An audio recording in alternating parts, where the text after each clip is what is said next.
حبايبي واخواتي اللي بتابعوني من كل مكان، اعمل لكم النهارده بسبوسه بالقشطه كده. البسبوسه دي تحفه، بس كملوا الفيديو للاخر واعملوا لايك وشير مع بعض. زي ما انتم شايفين كده، عندنا 2 كوب من الحليب، معلقتين كبار من النشا، معلقتين كبار من السكر. وبنرفع المكونات دي كده على النار بعد ما نقلبهم. وعندنا باكت طبعا من الفانيليا عشان نحسن من قوام القشطه بتاعتنا دي. وبنرفعهم على النار لحد ما يربطوا معانا. بننزل بقى بعلبه قشطه 100 جرام. بعد ما ننزلنا من على النار بقى طبعا بنضربهم كويس بقى مع بعض مع علبه القشطه. وبنركن القشطه بتاعتنا دي كده على جنب. طبعا 4 كوب من السميد كده، وكوب من السمنه، وعلبه زبادي كبيره. طبعا بنقلب المكونات دي كده زي ما انتم شايفين مع بعض.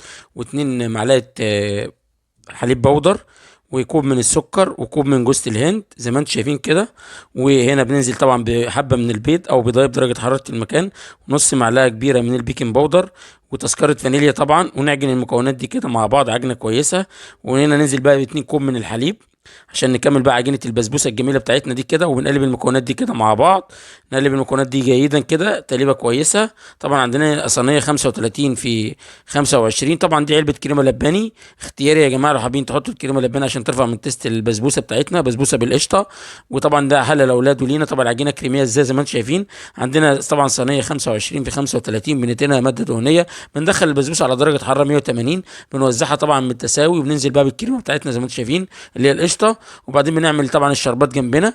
2 كوب من السكر و2 كوب من الماء ونص عصره ليمون بياخدوا غلوه مع بعض. بننزلهم على درجه حراره 180 او الرف الاوسط في الفرن على درجه حراره متوسطه. ونشغل لها المروحه زي ما انتم شايفين كده. بنزاويه سخنه طبعا بالشربات، سواء بارد او سخن. زي ما انتم شايفين الجمال والحلاوه، هو ده الكلام مع الشيف محمود، مفيش مستحيل. لايك وشير عشان نعمل وصفات كتير. تابعوني طبعا لو عندك اي مكسرات تقدر تزينها بيها، فستق، بندق، اللي انت عندك تقدر تعمل حاجه تحفه. اعملوا البسبوسه بالقشطه وقولوا رايكم فيها. انا بالنسبه لي 10 من 10 زي ما انتم شايفين كده، تحفه. بسم الله. شايفين الوش والارضيه وخفيفه وهشه، والقشطه فيها عامله ازاي. بسم الله. تحفه.